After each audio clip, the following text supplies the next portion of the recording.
Hello, everybody, and welcome to A Court of Books and Booze, our basement book club. I am the Skywalker, joined by my beautiful wife, Jessica, and my very best friend in the whole wide world, Amanda. Together, we are going to summarize the current book that we are reading, and of course, we are going to drink while we are doing it. I think we've already started. Hey. We will be diving into hypotheses and questions that have plagued us through our journeys. It's going to be a good one. It's already fantastic. Yes, it is. So this week, podcast recording's weird. This episode, we are covering Empire of Storms from the Throne of Glass series. Yeah. Yeah. by Sarah J. Maas. There you go. Yeah, What book is this? Book 5? technically, yeah. Technically, in the order.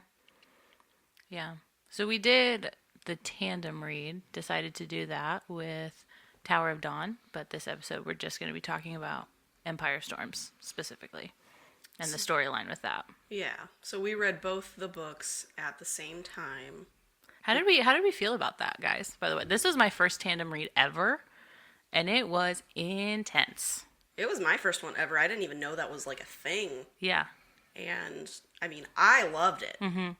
But, honestly, like reading the previous books, there were so many chapters that switch perspectives that I almost like, other than, remembering to switch books on certain chapters, I really didn't notice like that much of a difference. Mm-hmm. Like when it came to like the stories that were being told, because that happens in previous books. Exactly. And So it was just like one big massive book. yes, That you just had to remember to switch. massive book. Pun, pun, pun, pun, pun. Laugh. Nick would have loved that joke. Thank you. He would have. I had a rough time with it at the start when I had the physical books and I was jumping back and forth. When I jumped to the Kindle, way easier. I was going to say, I read it on Kindle, and it was really... You've moved to ebooks sometimes? Guys, Wow. Okay, we haven't seen each other in a while. Okay, so obviously, like, this is coming out, like, way later than when we're recording. So, Black Friday, I splurged on myself, and I bought a Kindle from Best Buy. Oh my goodness. And it has probably been one of the best purchases I've made for myself. And it's just so much easier, especially because I take it everywhere with me, like to work, and I read on like breaks or lunches or things like that. It's so portable. Yeah, it's just so easy. It's so easy. And That's then awesome. I didn't get like the newest version, but like the next one down, I don't even remember what number or what it's called exactly, but like the backlight is literally like a lifesaver, because I know there's earlier versions that don't have that. Yep. So is it like one of the paperwhite ones? Yeah. Okay. Yeah, so and then I can just manually adjust the lighting, but it does it automatically. But if I wanted to adjust it myself, I can. Nice. So it makes it like really nice because it gets dark at literally like 5:00 now. Being December. So like if Nick and I are ever going somewhere and he's driving, like I can still like read in the car or something like that. It honestly has been the best purchase That's awesome. that I made for myself. He's like, "Are you sure?" And I was like, "Yep, I'm gonna commit." And then he's like, "You love it, don't you?" I was like, "Absolutely, 100%." I could honestly, the first week I had it, I don't think I put it down.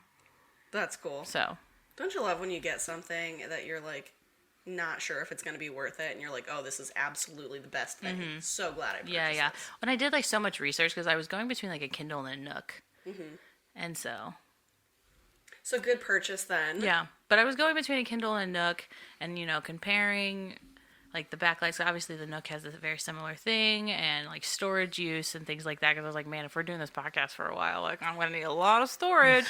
So, I mean, I don't think we'll ever run out of books to read. But so I was like looking at that and different things, and so I settled on Kindle, and then honestly, it's been the best thing. I love it. Love it. Awesome. So with that, did you get the Kindle Unlimited and all that? Yeah. Yeah. Yeah. Worth it. It's only what, like $10, $11 a month? Yeah.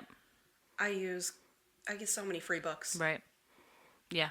And honestly, because I know, like, obviously we read books for this, but if someone finishes early, like, sometimes we'll read books in between that we've been interested in.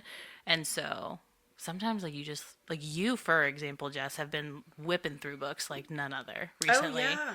So Yep. I bet that's been, like, so nice because you can just look it up. It's free. Just pull it up, and it's so easy. Yeah, the series that I just finished the 8th book on, all of those were free on Kindle Unlimited. And actually finishing that book finished my 50 books of 2022. Look at you. Yeah. Kindle is not sponsoring this podcast, by the way. No, definitely not. But we love the Kindle.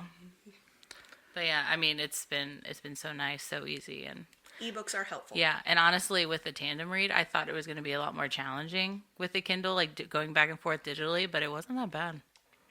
No, once I sat down and actually figured out how to jump back and forth, it was so much easier. Yeah. And my problem with physical books is obviously me and Jess have 2 children, so I can't sit down and read a book because I'm being crawled on. I'm being, So yeah, the Kindle just made it way, way more bearable. Yeah. Don't get me wrong, I still love my books. Oh, yeah. I still love, like, the feeling of having an actual book in my hands, but it's just more accessible. It's easy to travel. It's just another resource. Yeah. And that's awesome. Yeah. And with as much as we're all like go, go, go, like it just makes more sense for this lifestyle right now. So, and it's been a crazy couple of months. Crazy. It's been so busy, I feel like, for all of us. Oh, yeah. Skyler talks about it on all the podcasts he's on about how he's sick of weddings, but, It's all good. I'll never let you live it down. It's been a rough year, guys. Thanks. No, but between your wedding you, and mine, husband. it's been rough. okay, so there was my brother's wedding last October. Over a year ago now. Our wedding. My buddy Jacob got married when we were there, but I wasn't in that one. My sister got married. And then, obviously, congratulations. Your best friend in the whole wide world, My- Amanda, got married. Yeah. Best friend in the whole wide world. Yeah. But yeah, it's just been so busy. Like we said earlier, it's been 5 weeks since we even recorded an episode just because we were slam packed with my wedding stuff, and then Nick and I were gone on our honeymoon. Yeah, and then Thanksgiving was right there, and now we're trying to squeeze everything in with Christmas and family Christmases like every weekend, and Christmas parties, company Christmas parties. So it's been nuts. It's been nuts. Like literally, we got married. The next weekend was Thanksgiving. The weekend after that was my company Christmas party. Weekend after that was Nick's. And then this weekend, my department is having a Christmas party. Next week is Christmas. Week after that is New Year's. And then week after that, we have another wedding we're going to. So it's literally, we got married and it felt like life did not stop. We didn't have any room to breathe. Yeah. So, you know what? We're here for it. We're having fun while we're doing it. We're making it work. Yep. So it is what it is. There you go. So. But yeah, it's been fun. Meeting Nick's coworkers was really fun. It was really interesting. We went to Hunter's afterwards, and obviously, like, I knew Gunnar and Sarah. They were the only people I knew there, and so we were sitting there, and then all of a sudden, like, I got to meet Chris, and I met Rob, who are on other podcasts of Golden Image, and they are a blast. I gotta say, like, they are the coolest people, and they're just talking to me about all these things that they're interested in, and I'm just sitting there like, listening. Yep. Chris talked me into watching Andor. I started it, and I actually like it. Crazy. And I'm not a Star Wars person. I am not a Star Wars person, and it's actually a good show. Yeah, get out of my house. How can you not like Star Wars? It's just not my thing. I didn't grow up with Star Wars either, which I think is why it was so hard for me to get into it. I have watched all the original movies once. She grew up with Rogue One. I've never seen Rogue One. I have seen all the originals, though, once. Episode 3, I fell asleep. No, episode 4, I fell asleep. I did. Oh no. I did. I fell asleep. I don't even remember what happened, honestly. I'm just making enemies with my best friend in the entire world. Skyler's brain's exploding. Is that the first movie night? Is all 9 Star Wars movies? Sounds like a commitment I'm not ready to make yet. I will gladly watch one at a time with you. Because I do want to rewatch them because I really don't remember. It was a couple years ago. Nick made me watch them and I straight up fell asleep. Extended versions of Lord of the Rings? I love Lord of the Rings though, so that I can get behind. I love Lord of the Rings. Yep. So I can get behind that. But Star Wars, I can never grasp it. I don't know why. Come for me, haters. It's okay. I deserve it. But I do really like Andor. I was like, Chris, do I have to like know all the other Star Wars facts to watch this? And he's like, oh no. I mean, it helps, but no, you don't have to. I was like, okay, great. I haven't even started it. I had to tandem read these books in 2 weeks. You had to power tandem read. I did. We've had a lot of homework recently, so. I read them at a proper pace in the last 5 weeks, so I've been done at a reasonable time. These other two, though.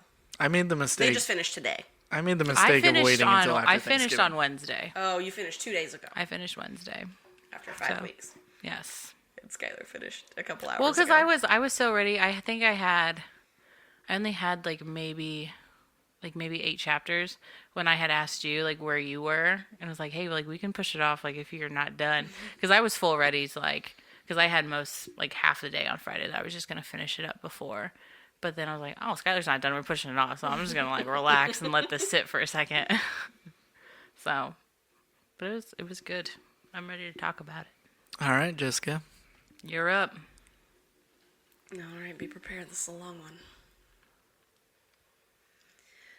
All right, so Empire of Storms starts with a flashback to Elena and Gavin making a bold move to defeat Erewhon for the time being. Then it moves to the current time, where the point of view is split between 3 main groups: Aelin, Rowan, Lysandra, and Adian, Manon and the Witches, and then Alid and Lorcan. Alid is trying to find Aelin and Selena, for whom Kaltain has sent the stone. She's struggling, low on food and water, and Lorcan sneaks up on her, and the Volg Ilkin chase them. They run together since they have a common enemy, but end up getting separated and each fight one separately, Lorcan with his sword and Alid with her brain. Erewhon gives Manon orders to attack Rifthold and bring Dorian to him if he survives. And Aelin and her crew meet Ren, Murtaugh, Darrow, and a few others at the inn just inside Terrasen. Darrow is not impressed with her court and does not accept Aelin. The lords signed a document stating Aelin is not a queen, only a princess, and if she defies it, it will be considered an act of war. He asks her to find him allies and then maybe come back after that. A messenger arrives with news that the Iron Teeth are flying to Rifthold to attack, and the only one who might be able to make it in time to help is Rowan. Aelin tells him to rescue Dorian, get a boat, and go to Skull's Bay. Dorian sees the witches approaching on their wyverns. They're sacking the city. Manon finds him and tells him to escape, and he now owes her a life debt. Rowan arrives, having flown 2 full days without food or rest. He finds Dorian and they leave. Manon killed one of the Yellowlegs witches and allowed Rowan to kill 4 others to save Dorian. Manon and her 13 return to Morath. The 3 clans conduct a small trial about Dorian's escape. They decide that Manon made mistakes, and Astrin, as her second, is sentenced to death. Aelin, Adian, and Lysandra arrive at Ilium, the kingdom by the sea.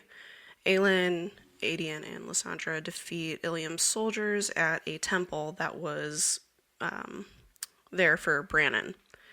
Aelin burns one of the men from the inside out just by breathing on him. Brannon sends a message to her through the little people of the forest on their journey to Terrasen, indicating that she needed to come here. He then appears to her after she secured the temple and Aelin asks Brannon's ghost how to kill Maeve. He doesn't know, but he tells her to find the lock in the stone marshes of Ilway to sink the word keys into. The familiar Endovier guard appears and battles with Aelin. Erewhon is hiding in him and speaks to her through him. He knows Rowan rescued Dorian and his soldiers are tracking them. Asterin arrives bloody and beaten to the morning of her execution. Manon's grandmother is going to allow more beatings from the other clans before the execution, but Manon exercises the power of execution. She will kill Asterin to spare her the torture. Asterin could tell Manon's secrets and be free, but she remains silent. Asterin whispers to bury her body back at her old cottage as Manon draws her sword, to which then she strikes at her grandmother instead. They fight with their iron nails and teeth, and her grandmother reveals Manon's father was a Crocan prince. Manon is slashed in the stomach and falls over the cliff onto Abraxas. Her and the 13 end up losing their Yellowleg followers through a ravine that the Yellowleg's wyverns can't navigate. Rowan and Dorian arrive in Skulls Bay and go to visit Captain Rolfe. Rowan tells Rolfe about Erewhon and his plan, and they ask Rolfe to join forces with him against Erewhon. At this point, he doesn't respond. He then calls in 2 men that he's had with him, who are Fae. They end up being Gabriel and Fenris, and they tell Rowan that Maeve is sending her armada to Elway at this point in time. Rolfe says that he won't talk to them until the Queen arrives. Gabriel admits that they've been sent by Maeve to kill Lorcan. Rowan asks his former cadre members to fight with him to defeat Erewhon, and he also tells them he knows of Gabriel's son, which Gabriel didn't know he even had a son, so he's speechless. Later, Dorian and Rowan use a fake letter to trick Rolfe into meeting with them, and when they arrive, Aelin is in Rolfe's office. She acts like Selena and flirts with Rowan and teases Rolfe, and after finally revealing who she is, Aelin challenges Rolfe to join them. If he does, she will make him the king of pirates. Alid and Lorcan arrive in a town and need to try and link up with a traveling group to get through the next part of their journey. They pose as newlyweds, and eventually Alid shares with Lorcan that her Uncle Vernon is a commander at Morath. She tells him of the breeding experiments and how Vernon was going to use her to see if his bloodline could mix with the Volgs. Lauren surmises that the explosion was probably no accident, and Alid confirms this but won't say who did it. Adian meets Gabriel at breakfast one morning. He is overcome by anger about what came of his mother when he sees his father, and it doesn't go well.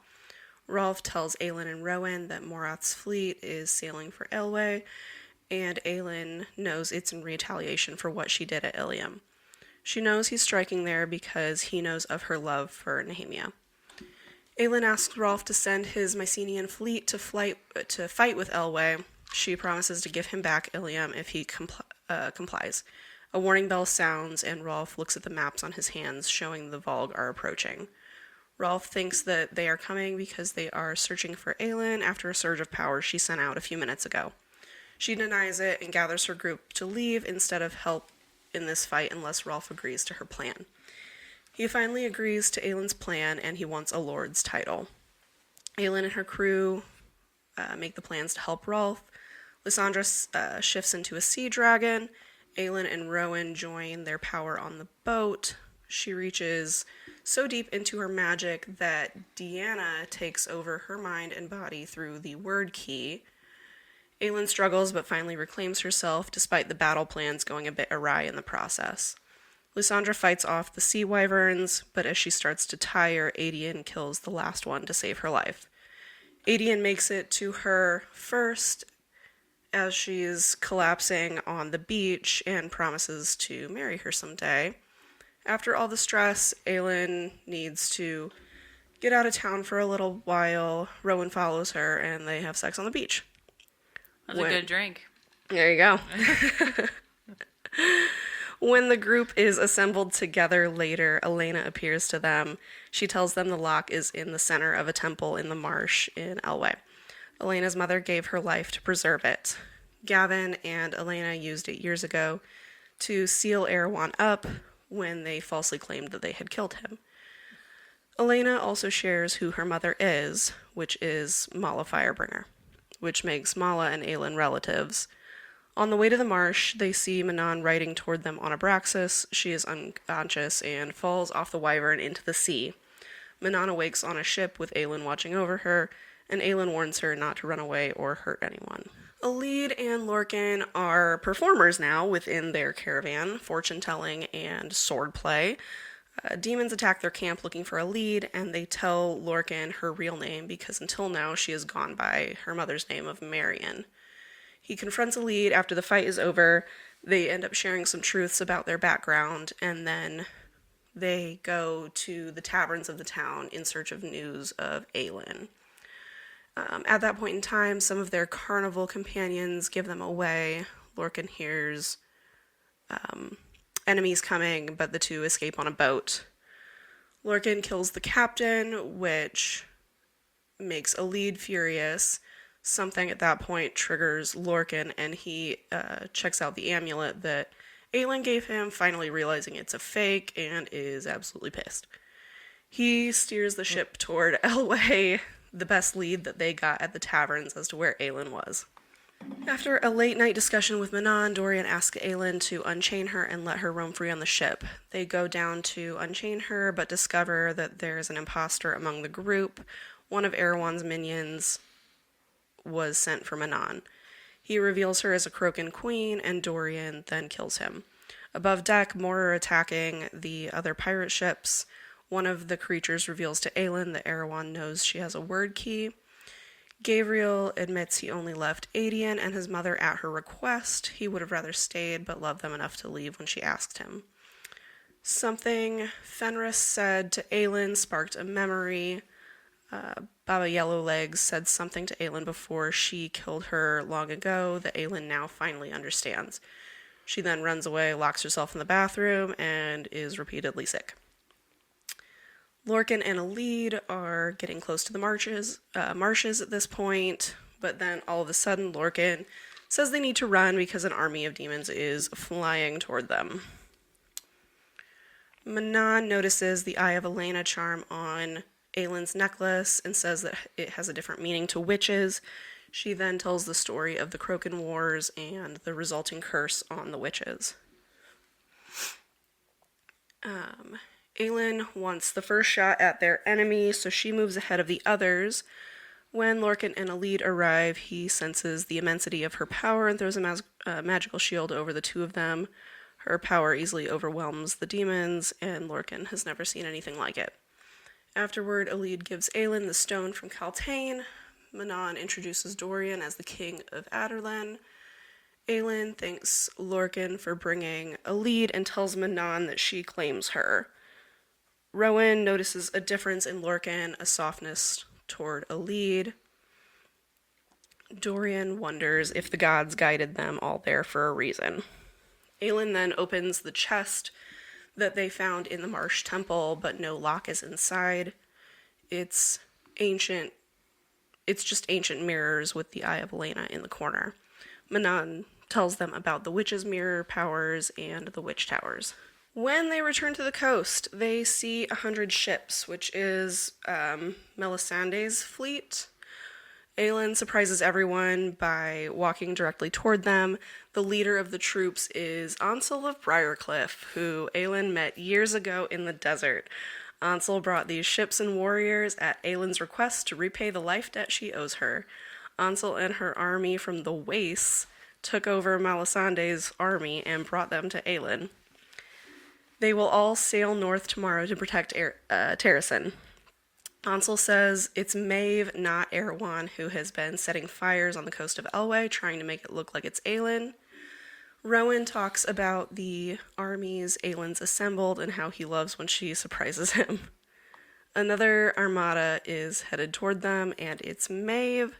They know that she will wait for daylight to ask for Aelin's surrender so everyone can witness it. After Aelin is asleep, Rowan flies to many of Maeve's ships one by one to make a request of his cousins aboard. Secretly, Dorian takes Aelin and Manon down to the mirror stowed below deck to show them something. He thinks Deanna's riddle about it suggests that Aelin and Manon can use it to see the future, determine how to defeat Maeve, and use the keys. The two join hands, press them to the mirror, and disappear. Adian is furious. Rowan says they'll continue to ready for battle.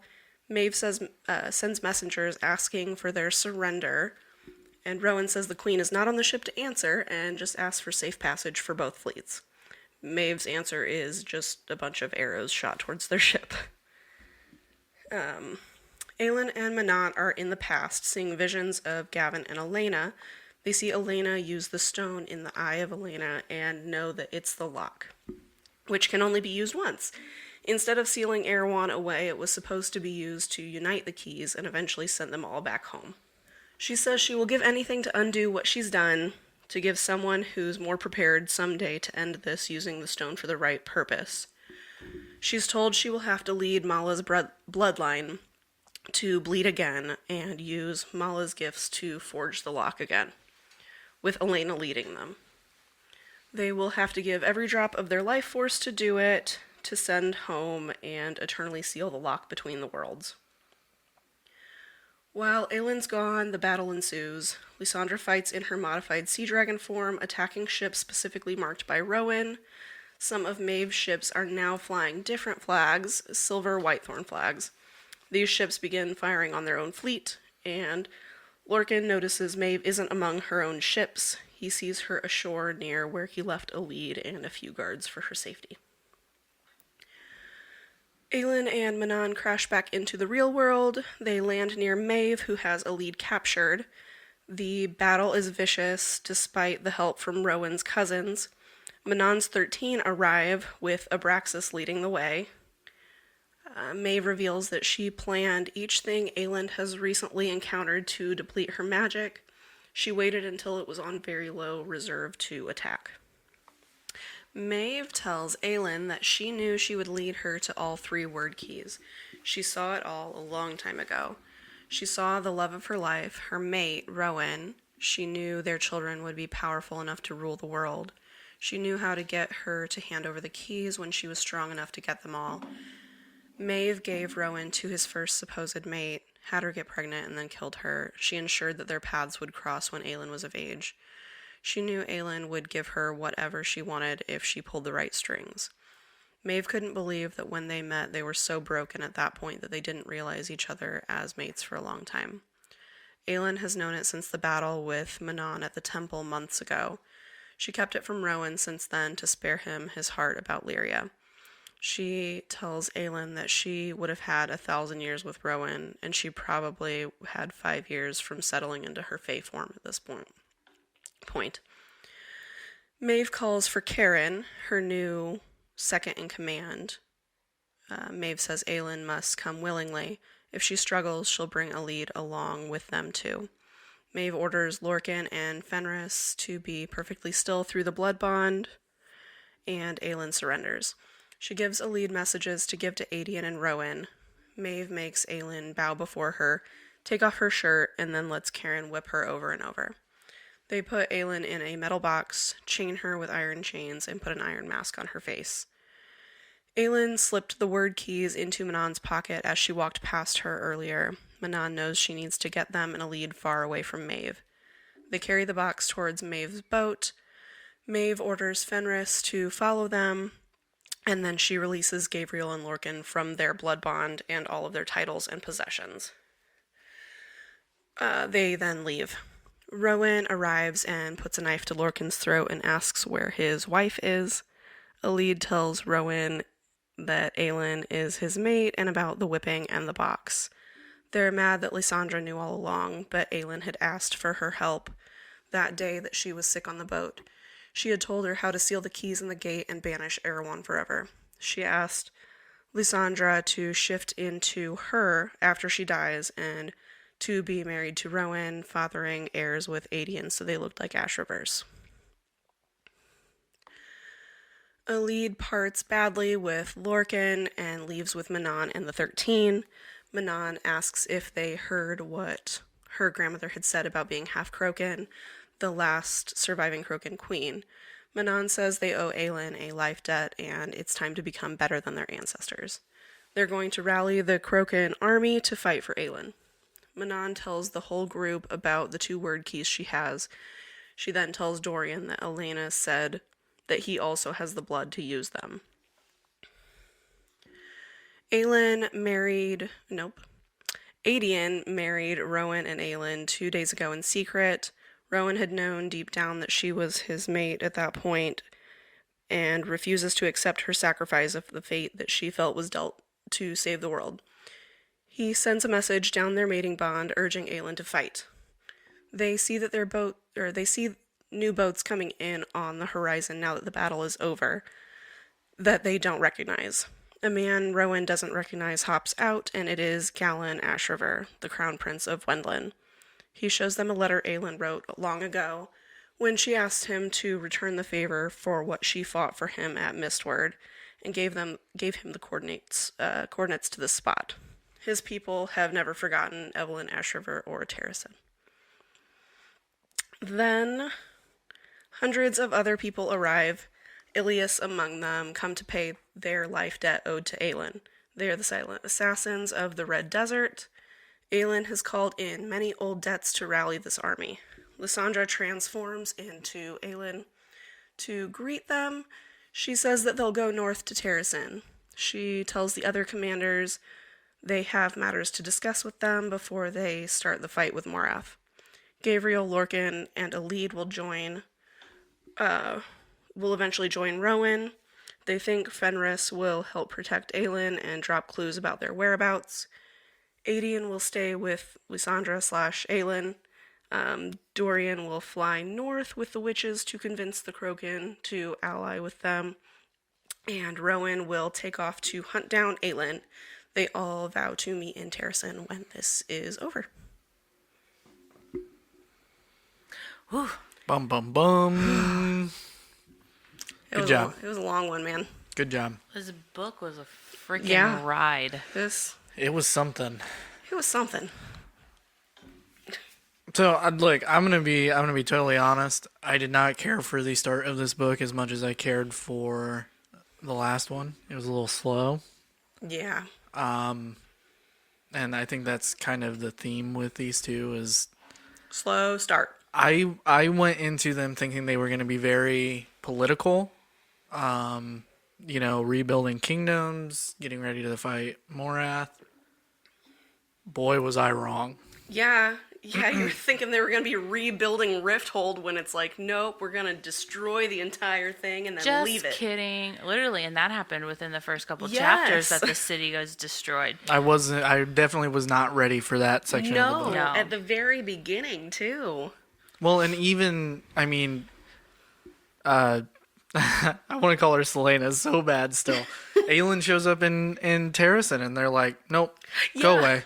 And I was like, wow, this book took a huge turn from where I thought it was gonna go. We thought we were going to see Dorian and Rifthold doing his thing and Aelin and Terrasen doing her thing, and we got neither one of them. They both were like, nope. Well, and then honestly, because she has like that big meeting with the Lords of Terrasen, and Darrow pretty much like rips her a new one. Like, who the hell are you? Like, I understand who you are, but like to come in here and just think that you can automatically, which I honestly really liked that threat. Yeah. And that he kind of like stepped on her a little bit because I thought it was going to be very similar. She's just going to walk in and it's like, okay, who are my allies? What are we going to do about this? What's the game plan? Yeah, like people falling at her feet. Okay, well, first of all, maybe let's talk about the people within my own country that I have to convince that I am capable of doing what I know I can do.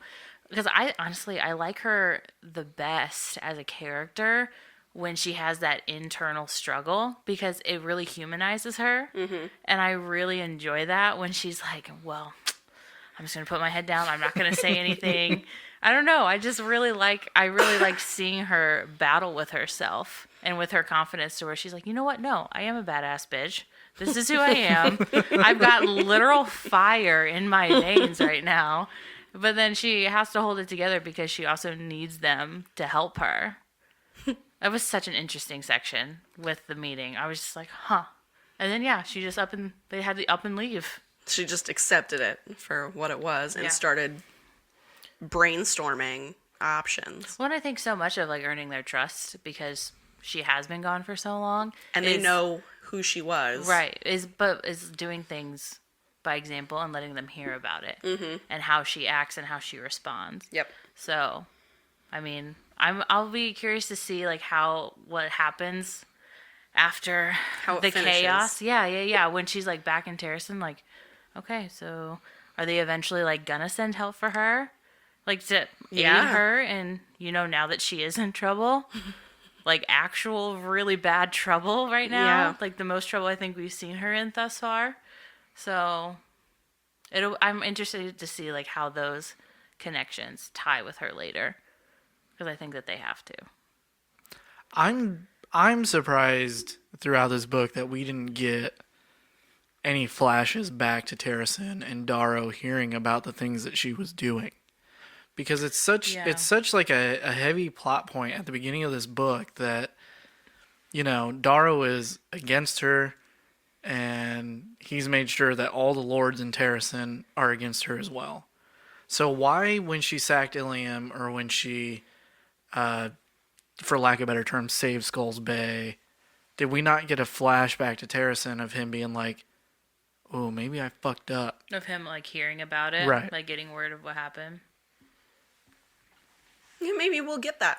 Maybe we'll still yet get that because, she's going to have to go do... She's going to I'm assuming, is going to have a confrontation. We're assuming. Getting back to Terracin. Somehow. Not right now. Right now she's in a box.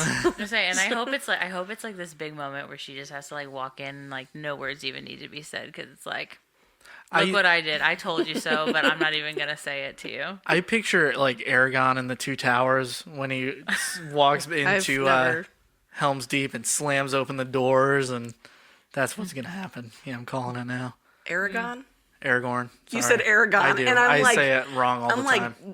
Dragon? Aragon. No, Aragon is not the dragon. I don't know. I've never read the books or seen the movies. Aragorn. Sorry. Okay. That's one of those things that I just always get wrong. Yeah. It's okay. We've had that conversation a couple times this week. So Have we? But yeah. But You just mean names in general. yeah. Oh yeah. I feel Yeah. like yeah. But I was reading that section, like, where he was confronting her, and I was just like, what did he say? What did he say? Okay, all right. But yeah, it was a very, like you said, very different route than what I was expecting. Well, and we jump into the book, we go kind of through the terrace and stuff, and then they sack Rifthold, right? And that's in itself is huge because Rifthold has been the main city of these books since the first one. Mm-hmm. Everything's taking place in there, and then all of a sudden it's like, well, this is off the table. Well, and he sent the vicious witches and the wyverns to just go attack the city. So, like, it's just taken over. There's no hope right now.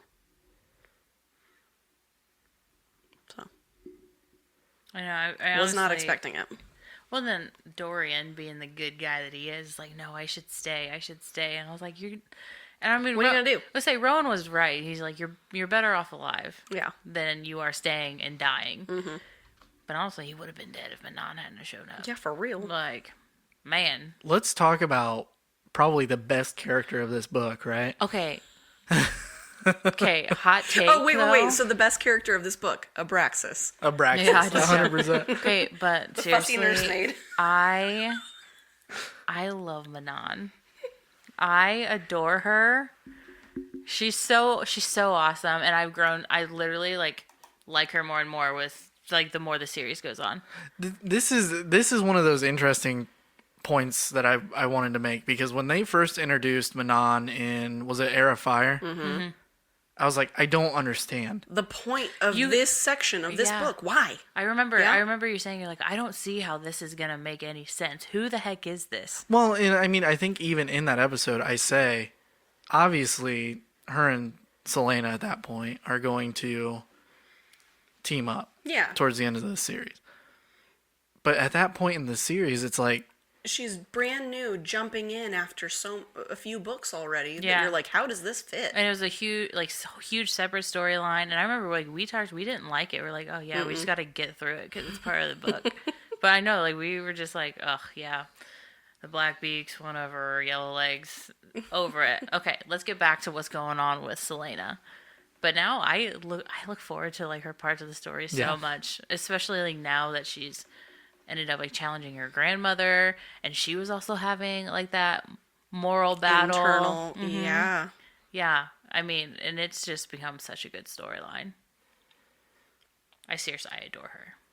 and Astrid too, to be totally fair. Yeah. I mean, out of I think all the witches in the series so far, Astrid might be my favorite, because I mean her backstory in the last book really just kind of, That was intense. yeah, it was real heavy. Well, and Them sentencing her to die in this one. yeah, and I mean, even Sorrel too was getting a bit of a backbone at that point. Right.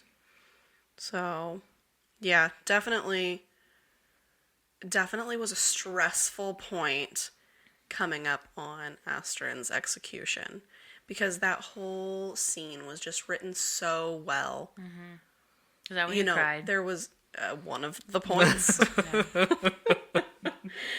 But it was just written so well, and there was so much feeling in it from these supposedly unfeeling beings, and you believed that she may very well have to go ahead and kill her, and the fact that then she just went for her grandmother. Yeah. It's like, I saw it coming, but then I wasn't quite sure if that Right. was gonna happen or not. Well, because in my head, I thought she was just doing it herself, and like in her head, like that was a mercy because she wasn't having to endure the torture, things like that. She's like, no, I'm just gonna do it, and like that'll be the best thing out of a bad situation. And then I was just like, oh, okay, Yeah. all right. I think that there's so much similarity with like how the 13 act towards each other, because they're very much like, no, Manon, we support you. Yes. We follow you. And it's very much like similar to Chaol being like, no, Dorian is my king. Yeah. You know, his dad's not. Dorian is my king. And so Yeah. I think it's very similar in how they respond to each other and the people that they're loyal to and that they've grown up being loyal to. So I'm interested to get back into Morath, because after Astrid's execution, it falls off Right, in yeah. this book. They don't go back, so we don't know what's going on with Manon's grandmother or Erewhon or the Blue Bloods, who we know have been pushing support for Manon through the Very last two books. discreetly, yeah. So, I mean, you know, there's a lot of ties to fix that before like this whole thing ends, and I feel like it's gonna be so overwhelming like moving forward, because there's so many unfinished things happening, and like Yeah. all these different settings with all these different people, and it's almost like my fear, I don't think it's gonna happen because I trust her writing, but my fear is that I'm not gonna like get the closure with some of these characters and some of these storylines. I don't think it's gonna happen. I think it'll be fine. I'm not gonna lie to you. My biggest complaint going into these books was we have introduced so many characters to this point. Yes. And and that's exactly what I was afraid of, is, you know, we're not going to get closure on certain stories that really, really, really deserve it. Yeah. And Like, I'm hoping that doesn't happen, but I see where you're coming from too. But anyway, that's moving forward. But Yeah. I don't know. There's a lot of characters. how did you feel about her decision to go to Skulls Bay? I thought that was an interesting choice. I don't know where else she would have gone. I want to talk about Tower of Dawn right at this second so bad. No. I'm not surprised. I was surprised at that point I was not like expecting that. I wasn't ready for that. But then as soon as I realized that's what was happening, I was like, yep, this makes a lot of sense. Yeah. We're starting the rally. Mm-hmm. So. Yeah. Just knowing that her history with Skulls Bay, I was like, huh. Mm-hmm. Okay. Oh, I mean, All right. there were three things that I was expecting in this book, and that was definitely one of them. Yeah. Mm-hmm. Her going back to Rolf and I say I knew he was going to come back up in the story. I just didn't expect her to go to his turf and just be like, here I am, remember me? Yeah. Let's be friends now. No, but that whole scene, like her whole reintroduction to him scene was great. Yeah. I'm just saying. you talking He's about like, what the fuck are you doing here? Get off my desk. Verbatim what he said if you've read the book. And she's like, oh, bro, shit, but I'm the queen of Terracin. Surprise. you talk about a really slow point in this book where the few chapters leading up to her showing back up at Skulls Bay, though. Mm-hmm. Yeah. That is my biggest issue with this book, is how slow it seemed. Like, how much filler it almost seemed like there was. Like, there were just... I don't know, it seemed like it was just... There was a lot of filler for a few key important points, in my opinion. Yeah. Like, they made the filler important, but they weren't like... But it just seemed like it was a bunch of, like, bridge to getting us to a certain point, and not, like, full storyline the entire time. Does that make sense? Mm-hmm. It's a lot of people sitting around and... Talking about things. Right. And, I mean, you know, I don't know. I think I've said it on this before. I know I said it on the call, guys. I'm a huge fan of, like, political dramas. But there comes a point where it does just get a little boring. And, I mean, you know, like the Adian Gavriel story is great. But, I mean, it's just not extremely well written, in my opinion. Mm-hmm. And you know, Skulls Bay is where it really kind of starts up, and... I'm listening. But I mean, you know, I just didn't find it interesting, right? Yeah, I don't know. It's not my favorite storyline. Mm-mm. I mean, I see why she did it, but sometimes I forget until it gets brought up. Yeah. I was like, oh yeah, I forgot that you had that thing going on. So, I mean, yeah, I mean, it is what it is, I guess. I mean, I just thought it was boring. A lot of the book, I feel like, was moved along, was pushed along, based on dialogue and not action. Like, not like physical action of people. Like, obviously there's action within the book, but I just feel like the majority of the plot, and, like, you know, it was, nearly 700 pages. I feel like the majority of them were dialogue between people that were pushing the plot, not the actions of people that were pushing the plot, if that makes sense. So I think that's why it seemed a little long, because it was just like reading conversations. That's kind of where I was at. Like, I enjoyed a lot of it, but I feel like that's why it seemed kind of tedious, especially at the start. Well, I mean, it's great for character building. Yeah. Oh, yeah. But most of these characters we've had for the better part of 2-3 books. Do we need to spend a lot of time fleshing out their character at this point? Yeah. yeah. Well, and I think some of the dialogue was necessary because, you know, they did talk a lot about, you know, previous wars, and then they were kind of learning how, okay, so what we thought actually happened with Erewhon wasn't actually what happened, and, you know, so I think some of that was necessary because it was new information that they were finding out for the first time, and kind of, you know, history of where the country had been. I don't know if that much dialogue was necessary. Yeah. I feel like it could have been summed up, I don't know if in a better way is the right word, but in a simpler way. So, but it did seem kind of, like you said, it was a lot of filler. I think sometimes it seemed like a lot of nonsense. It was just like, what are you even saying right now? But yeah, I think some of that dialogue was necessary just to get more background of where the country had been to prepare for where it is going and what it's going to be, or what the hope of it is to be. Yeah. So, I don't know. So I do want to say that Rolf's tattoos are probably the coolest thing in this whole book. I mean, I feel like he's got like Google Maps on his arm, right? Like he's like, oh, well, here's Skulls Bay. Let me pinch out, and oh, well, this is the Stone Marsh. This is where you need to go. See, you know what I pictured? I pictured Maui from Moana. Yes, I did too. But was just like, on his hands. Yeah, I was like, but you know, like that little guy just running around.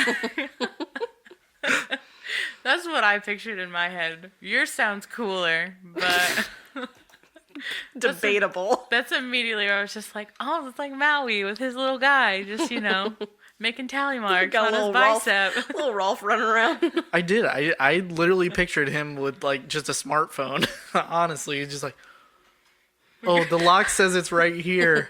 If you just use your fingers, you can zoom in to see what street they're on. But the way she wrote when they're sitting around that table and she's trying to convince Rolf to join her, and his arm just goes black because of the vulgar coming in. I was like, man, that is wicked. Mm-hmm. Yeah, that was a really cool description. See, and I just thought it was okay. Yeah. Yeah. Well, you're wrong. As I've been told by you two many times throughout the series, thank you. I am well aware. I'm glad you enjoyed it. I mean, I did.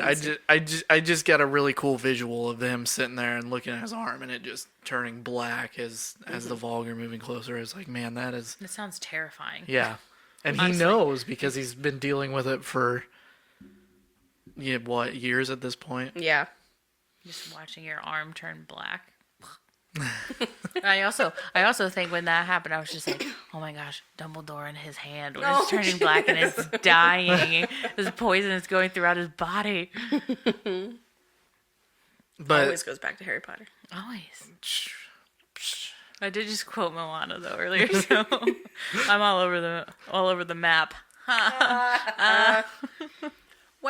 Wow, you didn't laugh at my pun earlier, but I laughed at yours. I take that laugh I back. did laugh, and then I said Nick would also enjoy that. I did laugh. she chuckled. Yeah. I didn't. But I mean, this then leads into what to me is the most confusing part of this whole book, and that's this battle starts. Aylin's like, I'm gonna use the word key, and then we get into like this weird description of her turning into Deanna. And I'm like, what in the hell is going on? You didn't follow that? I didn't. I had a real rough time with that section. Because, I mean, you know, they describe her pulling down into her power and then finding more. But, I mean, I don't know if it happened or if I was reading it too quickly and I should have gone back and reread it. You were stuck on the maps. I was really thinking about those maps. Well, I think that's interesting to show just how differently people read things and like latch onto different things, because I followed that perfectly. But the scene before that, when they were trying to figure out the arm maps and talking about stuff, I was not following that. I had to reread that a couple times, and I think I still just skimmed along it because I was like, I am not figuring out who's, what's, where's, when. And all of that. So I just think that's interesting. Yeah, I had this battle though. I had a real hard time with her becoming Deanna, and I was like, I just don't. My brain couldn't follow that whole sequence for some reason. There's a lot of people takeovers going on in this story. Yeah. There's a lot between demon princes and kings and. That's one complaint that I have with the writing of this series as a whole, is it seems like there's a lot of magic thrown around in this world without rules. It just seems like it's whenever it's convenient here or there, without a real set of rules of what is when is how. So it just kind of seems like, well, when it's convenient, we'll make it work like this, and when it's not convenient here, we won't make it work like this. And Well, and I mean that brings up a really interesting point that I was thinking about during this fight. Is she had such a hard time in Air of Fire fighting those 3 Vogue princes. And then we come to find out that she can essentially take out a whole fleet of Vogue by herself. Like it was nothing. I mean, I understand that she still has to train her magic, but that pit was always there, and you think that she would have broken through that floor while she was dying fighting those Vogue princes, right? see, I don't think so necessarily. I don't think she had trained enough, had utilized enough, had practiced enough, had opened herself up to it enough, and in general to have gotten that far yet. Because remember, she said that like the entire time they were traveling to Terrasen and subsequently after that, all the way until this point, the entire point of the book that so far at this point, she has been practicing tunneling her magic. Right. All the time. All the time she was awake was practicing tunneling her magic slowly and then siphoning it out as she needs to not get overwhelmed or get to her, whatever they call it, her breaking point. So, I mean, that's a lot of training constantly, all the time, to be able to get to where she needs to get. I don't know. You're still only talking like, what, weeks? Maybe a couple months? Mm-hmm. What it was 3 weeks from the time they left Rifthold to get into Terrasen, I think. And what, 2 to get to Terrasen? I think it was 2 or 3. Something like that. But comparatively, how long ago was Air of Fire, and how long from when she first accessed her magic until she fought those 3 Vogue struggling? I mean, that was a very short time period that she had at that point to fight them, as opposed to all the way till now. But how do we know she was practicing in all that time? That was never said.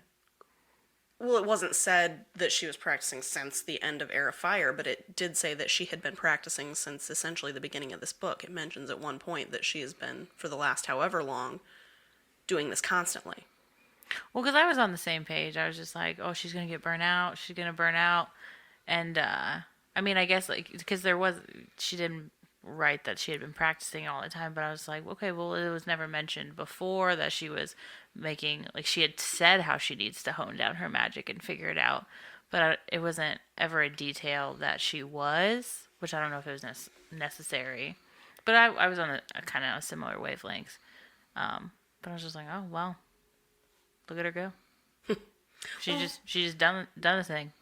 But there had been so many times where she had gotten very emotional about who she was protecting or what was at stake, to where she used so much and she was either very close to burning out or she actually did. And then, like, even when everything happened at the Glass Castle in the previous book, where she had to use Dorian to hone more magic. So, like, they had to come together because she didn't have enough on her own. So they had to unite. So, but even that was just, I mean, not long before, like maybe a couple months before all of this was going on, where she had used too much. I think I would have been more impressed with this scene of her digging down into her power during that battle in Rifthold as compared to the Battle of Skulls Bay.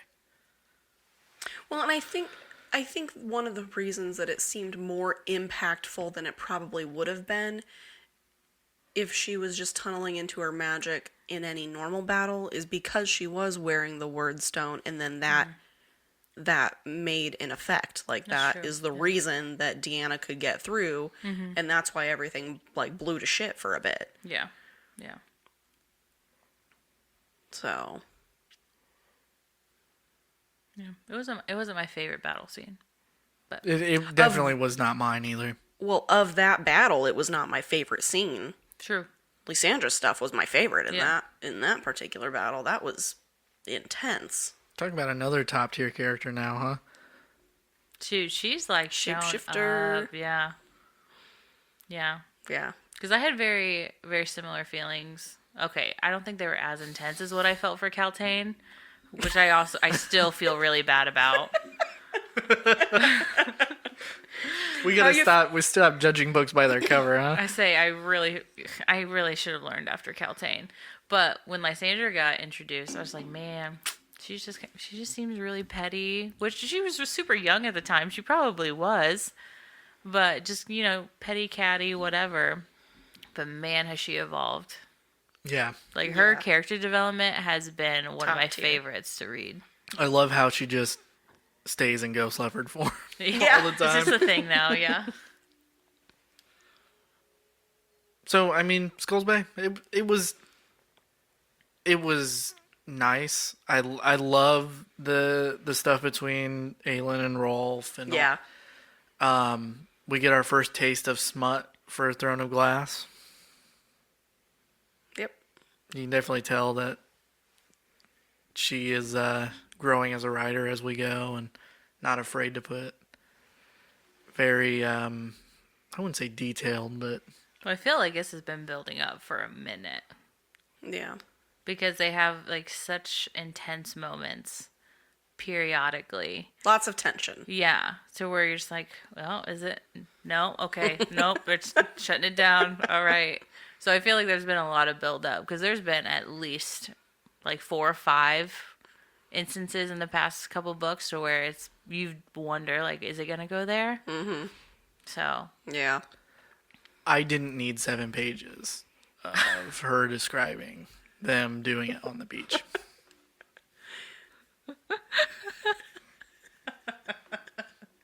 You mean, like half of that was on the beach, the other half was in the water. That's true. That's fair. So 14 pages, really.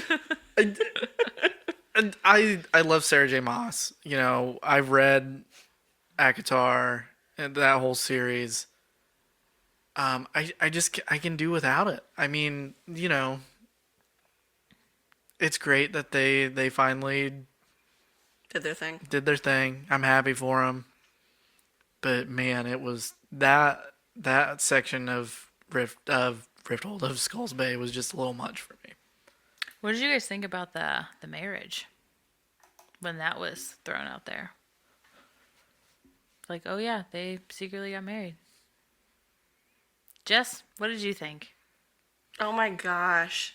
I was at work and I don't know, I was on the hold for a call or something. So I was reading, like I do when I'm on hold for calls. And it was just me in my office. And I got to the part where Rowan was like, where's she at? Where's my wife? And I audibly just went, what? And then got super emotional. Yeah. I was like, what do you mean your wife?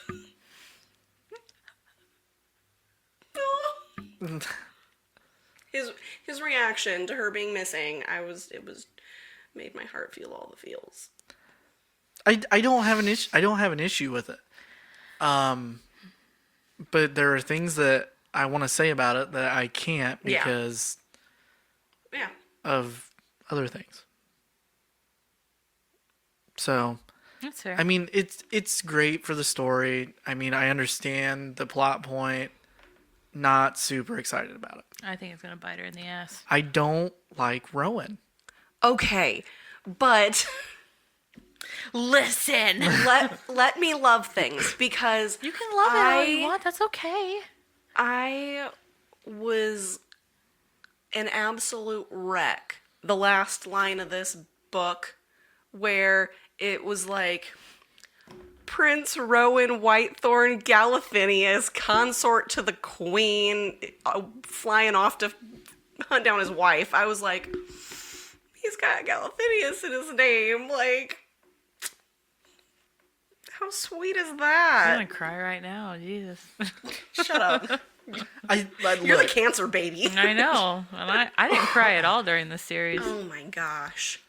I was an absolute wreck. I was texting Skyler, like,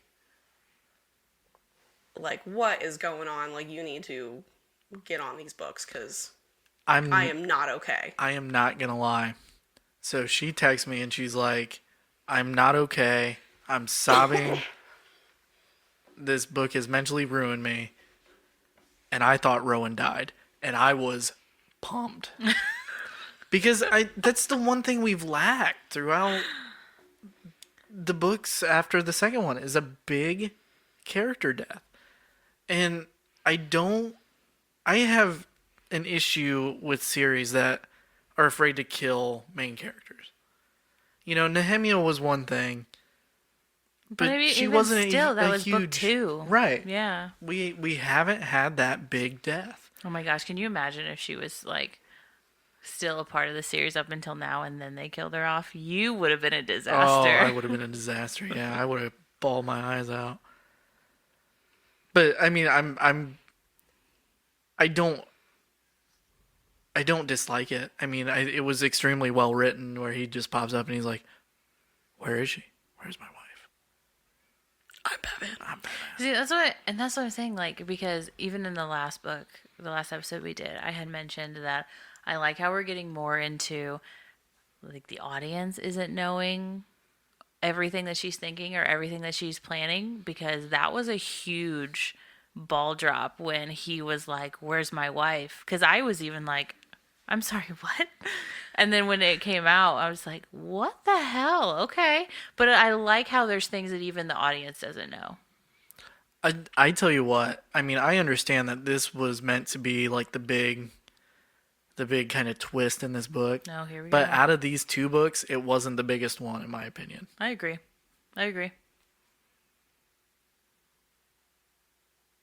Yeah. She's so mad at us right now. We're not shitting on it by any means. I mean, it was extremely well written. I mean, It's just not my favorite relationship. No, I agree. Yeah. But I love that you love them. She loves them. Look at her face. I know. I love them so much. And I loved and hated the end of this book, and it ruined me when I read it. I was an absolute mess. I could not function. Dude. But whatever. I also could not function when the scene after that, where these boats roll up and Gallon Ash River comes out saying that Aelin sent him a letter, and before that, when freaking Ansel rolls up, Ansel, whatever, and all of her stuff, and then after that, when Ilias and the Silent Assassins roll up, and I am just like, Yeah. I'm just like, I knew this was gonna happen. We knew that these people were gonna come back to her aid. They couldn't not. Like, that's just how the books were going to go. But just the scenes in which they happened were just so powerful and so and so, like, They were very good. this was perfect. You know, so I feel like, and I love you for this, because I feel like you get very caught up in the moment of all that's happening. And in my head, I'm just like, okay, so I hope like these ties with Aelin are going to be deeper than I'm just repaying a debt, because this battle was all with Maeve and not even with Erewhon. Oh, yeah. So I'm just totally. like, so either something needs to give and these need to be bigger than just, hey, I owe you and this is what I'm doing. Or it's all going to be like, oh no, we're going to keep working together and we're going to get her back, and it's just going to lead right into a battle with Erewhon. This brings up 2 really interesting questions that I have. One, is Maeve or Erewhon the big bad of the series? Because, yes, I can't say things yet. Never mind. You can't say things yet. Yeah, that's a good question that we should ask In the next episode. book. I am so sorry. I forgot Yeah. that was the other one. What a good question. What's your other one?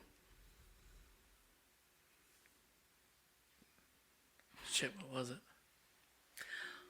I got really caught up because I mixed up the books for a second. Speaking of the people that come to her aid, freaking Ansel is the red-haired queen of the waste that we've been wondering about Yep. for many books now. I'm getting way too into this, but I read that she came from the waste, and I'm like, aha, there it is. And it's just one of those teeny tiny little detailed plot points that I just latched wonder. onto. Yeah, you just wonder. I latched onto the first time it was said, and I was like, I gotta know. This is something, and I gotta know who it is and what they're about. And it's freaking Ansel. It's not even anything like... I Gosh. remember the second thing I was going to say. What? I have to apologize for episode whatever that was. We did Assassin's Blade, because the entirety of that book has now come back, and as this story has progressed, I have started to like that book a lot more. Yeah. Because we got the backstory for Ansel and is it Ilias and Rolf, and it all came full circle. Which I think we knew that it would in a way. It just wasn't, in the moment, my favorite book to read. Exactly. But I do like that it has been coming full circle, which I knew most of the details would. Yeah, I mean, we all the knew people- all the characters all the were coming people back. would, yeah. Right. Yeah, I was trying to remember exactly what you said to me about that, about your thoughts on Assassin's Blade. I think I said it to You you said- over the phone. No, you said, in all capital letters, I fucking hate how important Assassin's Blade is to this whole stupid book. I can't wait to go back and listen to the Assassin's Blade episode and yell at myself. That is what you said. Well, I mean, it's so fair, because I mean, we shit on that book super hard. Yeah. Because, I mean, it just, at that point where everybody tells you to read it, it's not that important. But then But now it is. It is, so though. important. It's still important in books after this one that we're going over. Yeah. Like, and honestly, so I think I told you I'm in this like Facebook group where it's literally all Sarah J. Maas stuff. books. And people are so good about putting at the top, like if they're going to put spoilers in, if people haven't read a certain one of her series or whatever. But a question that is asked on there all the time is, do I have to read Assassin's Blade? And every single, there's some people that are just like, no, you don't need to read it. And I was like, you're stupid if you're telling people to not read that book. Like, it's hard to get through. It doesn't matter what order you read it in, whether you read it first, whether you read it in the middle, doesn't matter.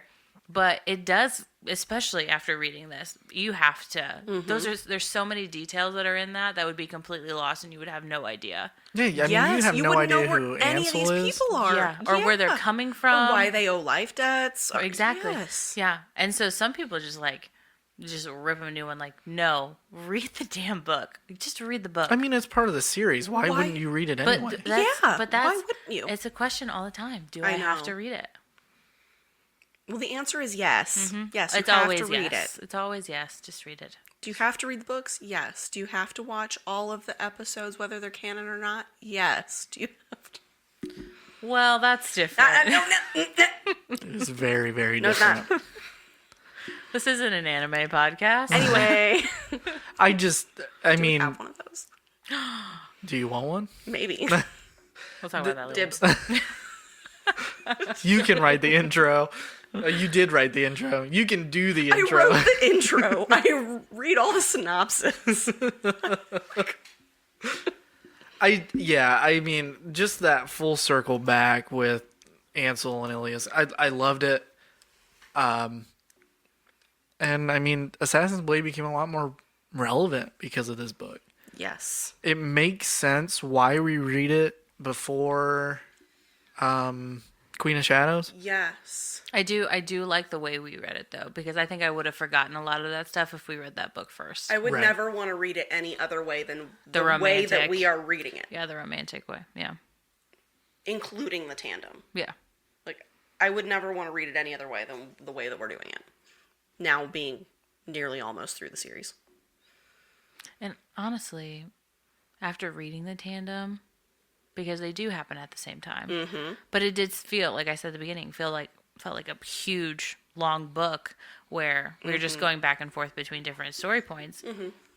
But I don't know how, if I like would have read like Empire Storms and then Tower of Dawn, I don't know how I would have done that. How you would have gotten through Tower of Dawn Yeah. after the big cliffhanger of Aelin being kidnapped. Yeah, and then just like, okay, let's go back in time and let's talk about this. Yeah. No, I don't think No. I would have been able to. So again, I appreciate the tandem.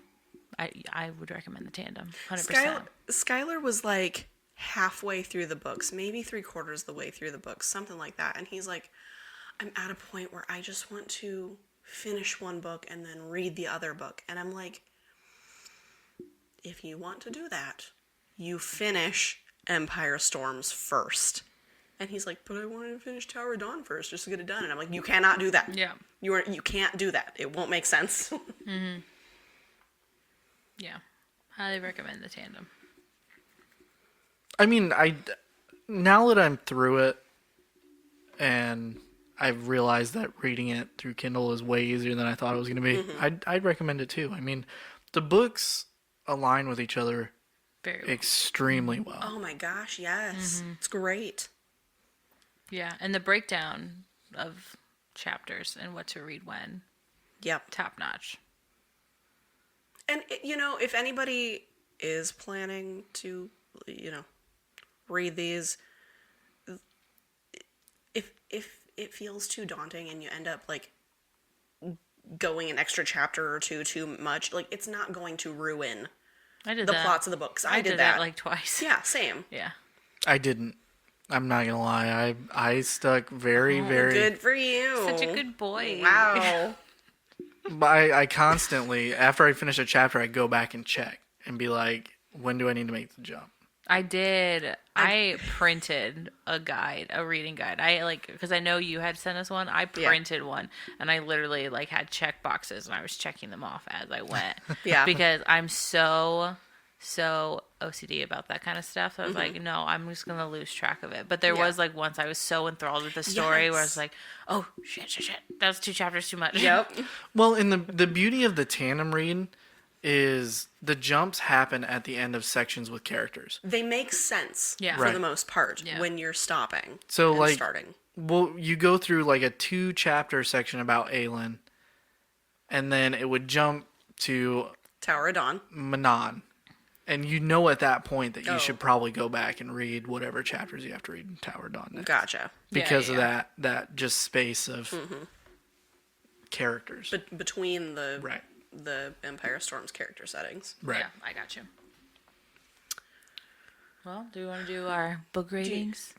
Any other points? Actually, you know what? Because I've got a couple other points. I do have another question. Oh, jeez. Can Maeve see the future and guess it correctly completely? Because as we're finishing this story, she's like, well, I knew before you were born that you were going to meet Rowan, and it was just a matter of lining everything up for when you were born, and then your mom wouldn't bring you, so I knew I had to trick Rowan with Lyria. and kill her and the baby. And Yeah, so, I mean, does Maeve know how this story's going to end? I don't know. That's a really good question. Because I feel like at this point she would have to, right? Or does it only work with her blood sworn? No, because even before that, before she made Rowan a blood sworn, she knew. Right. I don't know. I'm sure that'll be something that comes to light. But That's what's been driving me crazy about the But end if of this that's book. true, then what's her angle with kidnapping Aelin right now? Because in my head, this is gonna be normal happy ending story. She's gonna go to Terrace and be Queen of Terrace, and they're gonna figure life out. But I was like, why would she do all this if she knows she's gonna lose? That's not going to happen. I don't. You think it's gonna end poorly? I don't think it's going to end poorly, but I mean, I wouldn't be disappointed if by the end of the story, she sacrifices herself to make the lock and Rowan's dead. Oh, your favorite I couple? don't think that she can I don't think that she can just totally and... Maybe she's just playing her. Maybe. I mean, I guess we know that Dorian at this point can make the lock, right? I mean, but I don't know. I mean, I'd rather see at the end of this series Dorian live and Aelin die, because I feel like I would get better closure that way.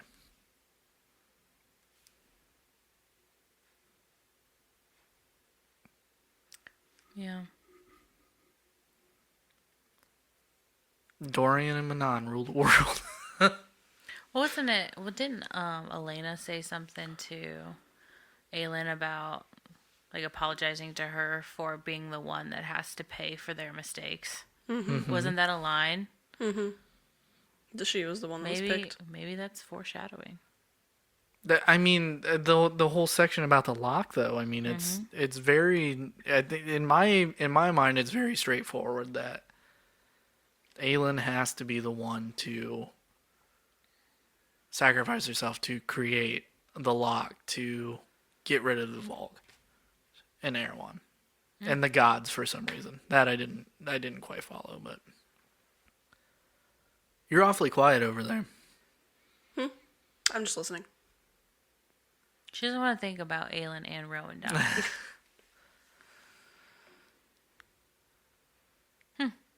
What are your other points, Jess? Well, nothing exciting as at this point. More so, it was just character developments and personality traits. I don't know. I thought Dorian was weird in this whole book. I thought his whole personality was a little weird in this book, because it seems like at points he did like a weird revert back to like prior, like before the Throne of Glass book 1, where the personality that he was there, the, you know, like the playboy, sort of snarky, did whatever, but then it seemed like at other points he would have the personality of who he was right before he got the word collar, where he was a little more like thoughtful and enlightened and, you know, paying attention to things. It just, his personality seemed like way all over the place to me in this book. I don't know. I mean, I just thought it was weird. The dude's dealing with some serious stuff. I mean, I think even at one point in this one, they say that he's still... The reason he's so interested in hooking up with Manon is because he doesn't want to... She's not human. Right. Yeah. Yeah, no, and it wasn't even just, like, the frequent come-ons to Manon. It was, I don't know, it just seemed like his personality had, like, very distinct switches at different points in time. I buy it simply because, I mean, you know, he watched Sorsha die. He watched his city get sacked by Erewhon's forces. I mean, the dude's got to be dealing with some serious mental issues at this point, right? And I feel like life for him was so much easier when he was acting that way. Like before Selena came into the picture and they did like that whole thing for King's Champion and whatnot. Like when he was like sleeping around with girls, like he literally like had it made. Like he was going to take over for his dad and was learning all of that, got all the girls, and that's all he had to worry about. So... Yeah. I will say that one of my favorite things that came out of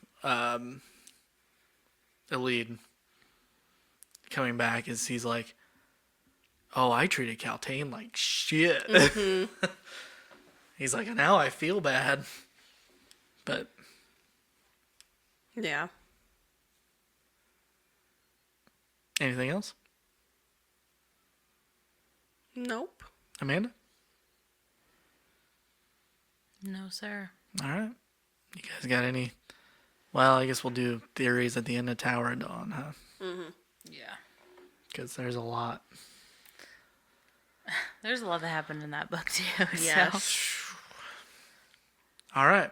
So, let's give our ratings. I'm not rating first. Oh, I was going straight to you. Nope. It's all right. I'll rate it. It was a good book. There was a lot of downtime. I give it a 3.8. It's not my favorite book of the series. I'm going to give it a 4. And see, I was going to go with a 4.1. We're all pretty similar. Yeah. I think this is probably the closest we've all been together on a book. Right? There were a lot of things that I really liked. Things that were very well written. But I think I like Queen of Shadows. So far, I think between that one and Airfire, those two have been my favorite. Same. So, but I did like this book. There were a lot of things that needed to happen, and I thought the things that needed to happen were very well written. But hasn't been my favorite book thus far. But I liked it. Yeah. Yeah, I'm in the same boat. I mean, Airfire and Queen of Shadows were just that constant So good. action Gosh, battle. yes. And this, there's a lot of different driving factors behind this book. But it was just like mentally a slower pace. Yeah. And I definitely had a lot of issues getting through this one compared to the others. Mm-hmm. And at first I was blaming the tandem read. I don't think it was a tandem read issue. I just think that these were slower than what I was. It was just poor planning on your part in your time management. We had Listen. so much going on before Thanksgiving You're welcome. that I was like, I don't want to pick these up and have them finished before Thanksgiving. Mm-hmm. Which we know that wouldn't have happened. we know that I have an issue where I can just binge read these books in 2 days and then I'm stuck waiting 2 weeks for you guys to finish. You need to find a balance because it's either like you're reading them super fast, like weeks before we're recording about them, or you're like stressing yourself out to finish them on time. That'll be okay. To be Have you- fair, like, these were the first 2 books that I've had That you a dragged real ass issue. on? I did. But honestly, like all the other ones, you read so fast. Well, and I do blame my big issue on thinking I needed to read the physical books for the tandem read. Your tabs look pretty though. They do. They're going to stay in there when it goes up on the shelf. So whoever picks them up and wants to read them next doesn't have to figure it out. No joke. All right. But, it was a solid book. It was fun. Yeah. Yeah, I liked it. Anything else? No? Another one down. Another one down. 2 more to go. All right. I'm not ready. Okay. All right, everybody. Thank you for listening to A Court of Books and Booze. It's been an episode. What time is it? It's late. It is It's a quarter late. after 12. Catch us wherever you listen to your normal podcasts. Yeah, you can find us on Spotify, Apple Music, all the podcast network places.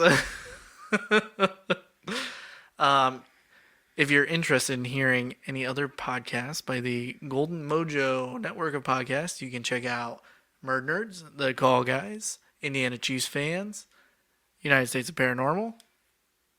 Golden Image Podcast. That's my other one. How many times have you done this? Less times than you probably think. And you can find them anywhere you listen to your podcast as well. So, thanks everybody. Appreciate it. Read with you later.